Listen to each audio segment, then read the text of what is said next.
আসসালামু আলাইকুম, সবাই কেমন আছেন? অশেষ আল্লাহ পাকের রহমতে আমি খুব ভালো আছি। আজ আপনাদের মাঝে যে ভিডিওটা তুলে ধরছি, এক কৃষক ভাই কি পরিমাণ পাটের পিছনে শ্রম দেয়। আমাদের ফরিদপুর জেলার একটা স্লোগান আছে, সোনালী আঁশ ভরপুর ভালোবাসি ফরিদপুর। যাই হোক, স্লোগানটা কম বেশি সবাই দিয়ে থাকে। ইতিমধ্যে যে ভিডিওটা আপনাদের মাঝে তুলে ধরছি, পাটের পিছনে অনেক পরিমাণ শ্রম দিতে হয়।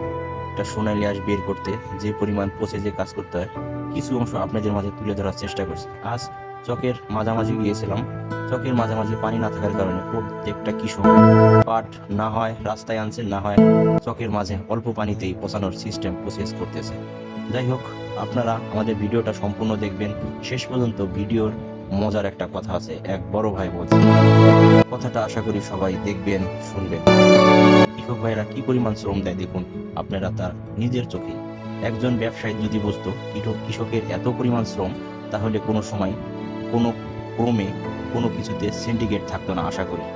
যাই হোক, আমার কথায় যদি কোনো ক্রমে ভুল ত্রুটি হয়ে থাকে আশা করি ক্ষমা দৃষ্টি দেখবেন।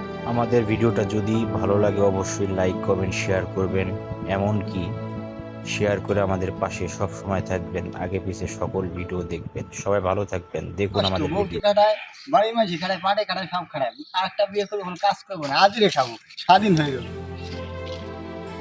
বড় ভাইয়ের মুখের কথা তো শুনলেন, এখন দেখি কৃষক ভাই কি পরিমাণ শ্রম দেয় দেখুন। কোথায় থেকে পাট কোথায় আনছে, কোথায় আবার নিবে পচানোর জন্য নদীতে।